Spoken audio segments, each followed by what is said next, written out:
As a child, I was fascinated with deep wells.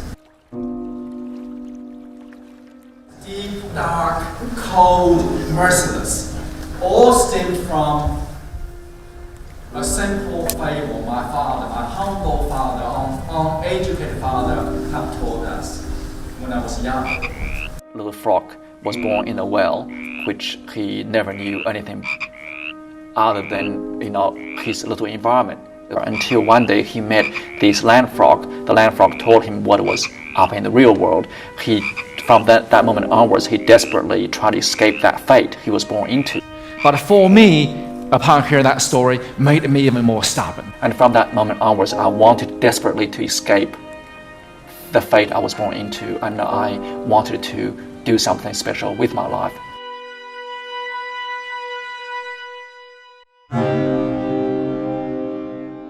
I was born in China in 1961 in Mao's China. I was the 6th of 7 peasant boys. We grew up very poor. We were poverty-stricken, really. Often my mother was so desperate trying to get enough food for us to eat before we went to bed. And the temperature in my hometown could get down to 15 to 20 degrees below zero at winter time. The childhood experiences was all about hunger. But we were told when we grew up by the Chinese propaganda that we lived in the most glorious, most prosperous life. When I was about age 11, some of the teachers from the Beijing Dance Academy were sent all across China looking for talents to study ballet. Of course, we knew nothing about ballet. We didn't have dance, we didn't have music.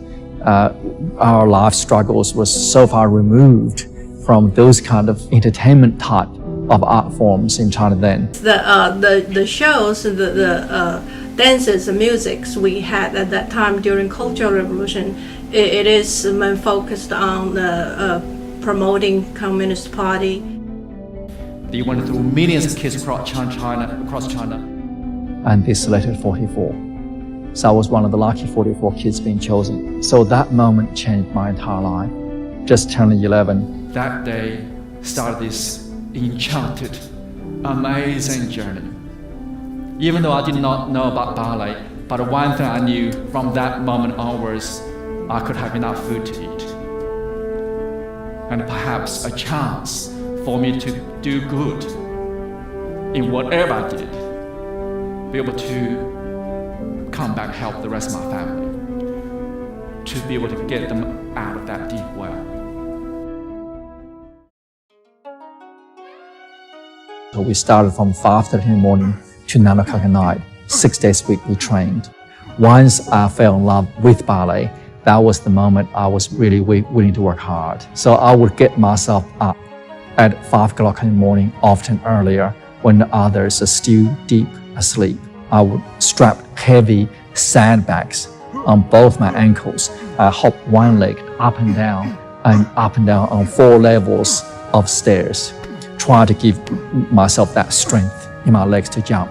So from that moment onward, I worked probably harder than anybody at the Peking Dance Academy. And when I graduated at the end of the 7th year, 1979, I was widely considered one of the best dancers China had ever produced. That was the same year America sent their first cultural delegation to China under Nixon. And in that group, there was Ben Stevenson, the artistic director of the Houston Ballet, who taught 2 master classes in my academy. They saw that I'd been in Cuba, and so they thought I would be the ideal person to represent ballet in China. When I was in China, I was so impressed by the guys in the school that I said I'd love to, and as we were opening up to, China was opening up, I thought how great it would be to get 2 students to come to our summer school. When Ben went to China, was only the start of the opening up of China. He had introduced an element of the dancing really not part of our training syllabus, which is freedom. Think of dancing, you see. Feel the music. Yeah. So the 1980s period in US-Chinese relations is really, really important because, as I mentioned, you have this huge number of exchange students coming to the United States and you have sort of a real increase in cultural and economic and political ties going on. It doesn't matter how bad is the government between government to government. Arts and sports always have a relationship. Ballet is no country, like ballet is international. Sports is international. Really, the two countries are still starting to get to know one another by the 1980s, and Lee is sort of at the forefront of assisting that people-to-people diplomacy and assisting that process of normalising the relationship between the two countries. We quickly got our visas. So then a friend of mine and I, two boys, we left to go to America on scholarship at age 18. I know him when we were in school, but he's a different class with me. So he's the best one in his class level, and I'm the best one in my level.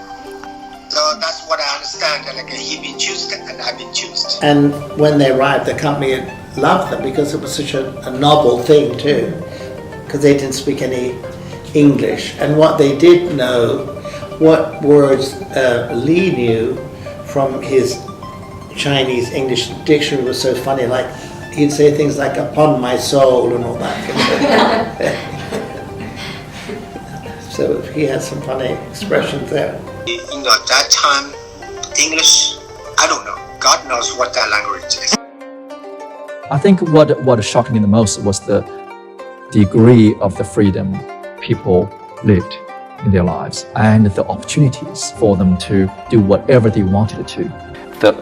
What we saw did not fit into what we were taught for the first 18 years of my life. It was a total culture shock. I was one of the beneficiaries of that cultural diversity.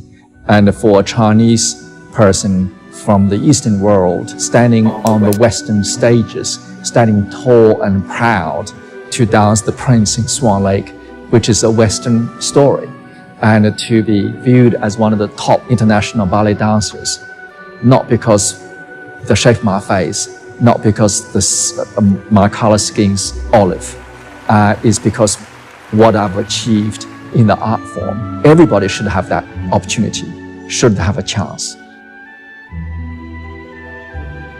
Well, I fell in love with this beautiful young American girl who was also a student at the Houston Ballet Academy.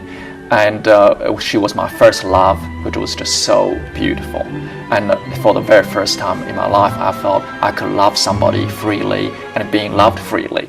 I fell in love with a beautiful girl and I married her and nearly lost my life over that.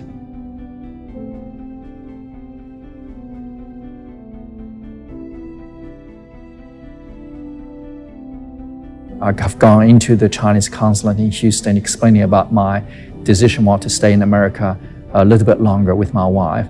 And Lee said, "Oh, just a minute, I'm just going across the road." So he went out and never came back.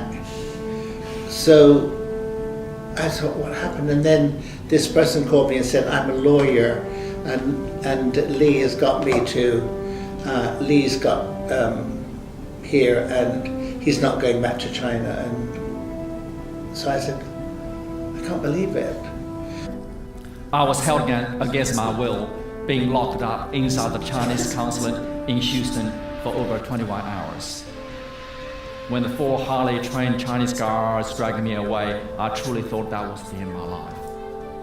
When the guards slammed the door in front of my face, locked me up, they said, "We're going to kill these bastards tonight." I said, "This is terrible." So I stayed all night in the consulate. There was a big party being given for me by one of our board members. Black tie. I was in the consulate in black tie because I was going from there to the party. So I couldn't leave. So the people at the party said, "Where's Ben?" And they said, "He's locked in the consulate." There was a federal judge court-martial ordered for them to produce me at the court the next day. So there was huge amount of pressure from the legal side and from the political, the government side of it. So eventually, I was released, and I was amazed. I walked out of that consulate alive. So ultimately, US-Chinese relations was not undermined by the defection that Lee chose to go through, and in fact, as we've seen right through his memoirs, his parents were able to come to the United States, and it was actually seen as a means of strengthening the people-to-people ties. Once I gained my freedom to the Western world, my biggest wish was to be able to become an ambassador to provide that bridge between the East and West through my art form, through ballet, which is a non-political art form, and be able to maybe help bridge that difference between China and the West. So eventually I went on to have an incredible career, including dancing with some of the top ballet companies. So I am now the new artistic director of the Cunxin Ballet. And my aspiration is to make Cunxin Ballet one of the global powerhouse ballet companies, to bring a new generation of dancers to the international standard in Queensland. Working with Lee is really special, firstly for the obvious fact that he is Lee Cunxin. He's a big name and he's had a huge career. He's an impressive human being, but what I love most is that he really understands life as a dancer and he directs with that in mind. He's really got the dancer's best intentions in his heart and he wants to make it a really beautiful working environment for the dancers. Deep inside me, I would never turn my back on China, no matter how challenging the situation might be, because I love the people, I love the country I was born into. So there is still a lot of deep feelings that I want to be able to make a contribution. I think Lee coming and having a big success here, because you named 3 dancers in the Beijing Central Ballet. But you can name dancers, I can name dancers in New York, the companies, but it's, he's doing so well there. I'm so proud of him with his work there.